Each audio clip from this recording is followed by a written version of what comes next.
स्वागत है आपका हमारे YouTube channel Uttarakhand exam guide में। आई होप आप सभी बढ़िया होंगे। तो दोस्तों, अगर आप भी पशुधन प्रसार अधिकारी एग्ज़ाम की तैयारी कर रहे हैं तो आप हमारे चैनल के साथ जुड़ सकते हैं। अगर आपको पार्ट ए और पार्ट बी की तैयारी करनी है तो पार्ट ए सभी के लिए कंपलसरी है, पार्ट बी और सी में से कोई ऑप्शन आपको चूज़ करना पड़ता है। और अगर आपको टेलीग्राम चैनल से जुड़ना है जहाँ पर कि आपको जो भी कंटेंट पढ़ाया गया है उसकी PDF मिलेगी और साथ ही साथ MCQ प्रैक्टिस भी करवाई जाती है, तो आप जुड़ सकते हैं। लिंक आपके डिस्क्रिप्शन में मेंशन है। साथ ही इनकी प्लेलिस्ट भी बना दी गई है, वहाँ से भी आप चेकआउट कर सकते हैं। तो लास्ट क्लास में हमने जो है कहाँ तक कवर अप कर लिया था, माइटोकॉन्ड्रिया तक। साथ ही मेरे पास कुछ फीडबैक आया था कि जो कंटेंट का लेवल है थोड़ा सा हाई हो रहा है, उससे जो है आपके देरी हो रही है, यानी टाइम ज़्यादा लग रहा है। तो मैंने कंटेंट का लेवल लो कर दिया है और हम जल्दी जल्दी कवर अप करने की कोशिश करेंगे। तो चलिए बिना देरी किए हुए स्टार्ट करते हैं। लाइसोसोम है आज का टॉपिक। तो ये भी आपका एक सेल ऑर्गेनेल है। लाइसो मीन्स होता है लाइसिस, सोम मीन्स होता है बॉडी, यानी तबाही मचाने वाला सेल ऑर्गेनेल।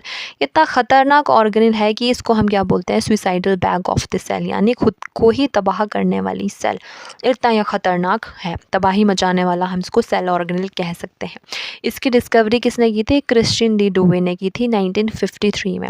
क्यों इतना ख़तरनाक है? क्योंकि इसमें बहुत सारे डाइजेस्टिव एंजाइम्स पाए जाते हैं और जो कि बहुत ही ज़्यादा क्या है, एसिडिक नेचर के होते हैं। और इसमें सिंगल मेम्ब्रेन पाई जाती है और ये क्या है, सेल ऑर्गेनेल है जो कि आपके एनिमल सेल में पाई जाती है। ठीक है, तो लाइसोसोम को हम क्या बोल सकते हैं, तबाही मचाने वाला सेल ऑर्गेनेल। इसका स्ट्रक्चर अगर हम देखें तो स्पेरिकल ओवेल शेप का ये होता है। ठीक है, और ये इसमें आपके सिंगल मेम्ब्रेन होती है। तो यहाँ पर आप देख सकते हैं ओवेल शेप का हो सकता है या फिर स्पेरिकल हो सकता है। बाहर से एक मेम्ब्रेन होती है, सिंगल मेम्ब्रेन होती है, और बीच में आपका लिपिड लेयर।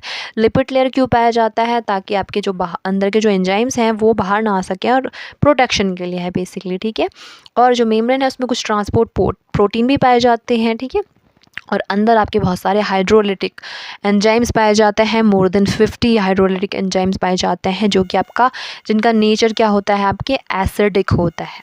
ठीक है, तो इसका pH कितना होता है? अराउंड 4.5 to 5 इसका क्या होता है, pH होता है। फिर आपके फॉर्मेशन कैसे होता है लाइसोसोम का? तो इसके जो एंजाइम वगैरह सिंथेसाइज होते हैं वो रफ एंडोप्लाज्मिक रेटिकुलम में होते हैं। फिर इसका जो मॉडिफिकेशन और शॉर्टनिंग और पैकेजिंग होती है वो कहाँ पर होती है? गोल्जी अपैरेटस में होते हैं। वहाँ से वेसिकल्स के अंदर इनके एंजाइम्स को पैक करके आगे भेज दिया जाता है, और फिर यही वेसिकल्स क्या बन जाते हैं, आपके लाइसोसोम बन जाते हैं। ठीक है, और फंक्शंस क्या होते हैं आपके लाइसोसोम के? तो इंट्रासेलुलर डाइजेशन में ये काम आता है। जब आपके डाइजेशन हो रहा होता है तो ये फूड पार्टिकल्स को क्या करता है, डाइजेस्ट करता है। साथ ही साथ जो मैक्रो मॉलिक्यूल्स होते हैं उनको भी अपने अंदर, इसके अंदर आ जाते हैं। ठीक है, और ये जो भी आपके पैथोजन होते हैं जैसे कि बैक्टीरिया हो गया, वायरस हो गया, ये इनको भी ये डिस्ट्रॉय कर लेगा, अपने अंदर ले लेगा और बिल्कुल तबाही तबाही तबाही मचा देगा। ऑटोफैगी करता है। कुछ जो भी आपके सेल ऑर्गेनेल है वो डैमेज हो चुके हैं उनको भी डाइजेस्ट करता है, और अगर ज़रूरत पड़े तो खुद को ही ये तबाह कर लेगा। ठीक है, can digest the entire cell under certain condition. कुछ कंडीशन अगर ऐसी हुई कि खुद को मारने की ज़रूरत पड़ेगी तो खुद की भी एलाइसिस कर लेगा। इसीलिए हमको क्या बोलते हैं, आत्मघात की थैली बोलते हैं। और आपके जो टैडपोल में जब आपका डेवलपमेंट हो रहा होता है तो इसमें उसकी टेल में अपोप्टोसिस भी कराया जाता है लाइसोसोम की मदद से। ठीक है, तो अपोप्टोसिस में भी मदद करता है, उनकी प्रोसेस में भी इसका यूज़ होता है। किसका? लाइसोसोम का। टाइप्स कितने होते हैं लाइसोसोम के? तो प्राइमरी लाइसोसोम होता है और सेकेंडरी लाइसोसोम होता है। प्राइमरी लाइसोसोम यानी जो अभी नया नया लाइसोसोम बना है, यानी इसमें कोई भी आपके डाइजेशन नहीं हो सकता है, यानी इसमें ऐसे हाइड्रोलिटिक एंजाइम्स इस तरीके के नहीं पाए जाते हैं, सिंथेसाइज नहीं रहते हैं। ठीक है, और जो सेकेंडरी लाइसोसोम रहता है ये जब आपके फूड वैक्यूल्स को क्या करता है, फूड के जो पार्टिकल्स होते हैं जब इसके साथ फ्यूज़ हो जाते हैं, फिर इसके जो डाइजेशंस एक्टिव जो डाइजेशन इसमें होने लग जाता है, यानी इसके एंजाइम्स फिर एक्टिवेट होने लग जाते हैं। कब? जब आपका फूड वैक्यूल्स क्या करते हैं, इसके साथ फ्यूज़न करते हैं, तब क्या होता है, आपके एक्टिव डाइजेशन होने लग जाता है। साथ ही साथ इसमें जो भी आपके अनडाइजेस्टेड वेस्ट मटीरियल होते हैं ना, उनको भी ये कैरी करता है। ठीक है, तो यहाँ पर आप देख सकते हैं आउटसाइड, यानी बाहर से आपके कोई भी बैक्टीरिया या फिर फूड पार्टिकल आया तो उसका क्या होता है, एंडोसाइटोसिस, यानी सेल के अंदर इसको लेता है। एंडोसाइटोसिस इसी को ही कहते हैं। फिर आपका अर्ली एंडोसोम बनता है जहाँ पे कि आपके आपके सेपरेशन होगा, जो काम की चीज़ें होंगी उसको वापस भेज दिया जाएगा, जो वेस्टेज होगा उसको ले लेगा, ठीक है। इसका पीएच कितना होता है 6 to 6.5। फिर आपके लेट एंडोसोम में जाता है, जहाँ पे कि आपके लेट एंडोसोम बनेगा, जहाँ पे कि आपके प्रोसेसिंग होती है।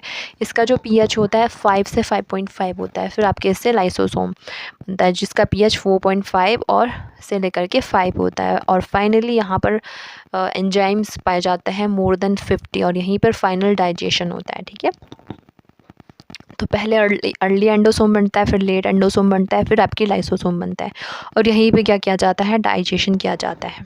ओके, सुइसाइडल बैग क्यों कहते हैं, क्योंकि इसमें मेम्ब्रेन रहती है ना। अगर ये मेम्ब्रेन रप्चर हो गई किसी भी तरीके से, तो इसके अंदर जितने भी एंजाइम्स हैं वो बाहर आ जाएंगे, और बेसिकली क्या हो जाएगा, सेल की भी डेथ हो सकती है। इसलिए इसको क्या बोलते हैं, सुइसाइडल बैग कहते हैं। अब इससे रिलेटेड कौन कौन से डिसऑर्डर हो सकते हैं आपके, ये आपको ध्यान में रखना इंपॉर्टेंट है। टे सैक डिजीज़ और काउचर डिजीज़, ये दो तो इम्पॉर्टेंट है। तो जो टे सैक डिजीज़ होती है किसकी, कौन से एंजाइम की कमी से होता है आपके, जब आपके हेक्सोएमिनेडेज ए एंजाइम की कमी हो जाती है, इससे टे सैक डिजीज़ होती है, ठीक है।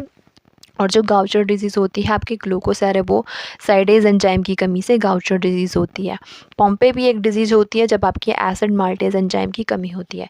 और जो ऊपर के दो हैं, टे सैक और गाउचर डिजीज़, ये इंपॉर्टेंट है, ये आ सकते हैं, ठीक है। तो बेसिकली ओवरऑल अगर हम शॉर्ट और क्रिस्प रूप में देखें तो लाइसोसोम क्या है, एक सिंगल मेम्ब्रेन बाउंड ऑर्गेनेल है। इसका पीएच कितना होता है, 4.5 टू लेकर के 5 होता है। इसकी डिस्कवरी की थी क्रिश्चियन दे डुवे ने की थी, और मेन फंक्शन इसका जो है इंट्रासेलुलर डाइजेशन में है। इसको सुइसाइडल बैग भी कहते हैं, क्योंकि ये खुद को भी कभी कभी कुछ अंडर कंडीशंस ऐसे होती है कि सेल खुद की सेल की ही डेथ हो जाती है। और इसमें हाइड्रोलिटिक एंजाइम्स पाए जाते हैं जो कि एसिडिक नेचर के होते हैं, और ये एनिमल सेल में पाया जाता है। तो आपका टॉपिक हो चुका है ख़त्म। और नेक्स्ट जो हम पढ़ेंगे वो है आपका प्लास्टिड के बारे में, क्लोरोप्लास्ट। इसे भी हम जल्दी जल्दी कवर अप करेंगे, तो जुड़े रहिए, पढ़ते रहिए। अगर आपको टेलीग्राम चैनल से जुड़ना है तो वहाँ पे भी आप जुड़ सकते हैं। Thank you for watching, keep learning, bye bye.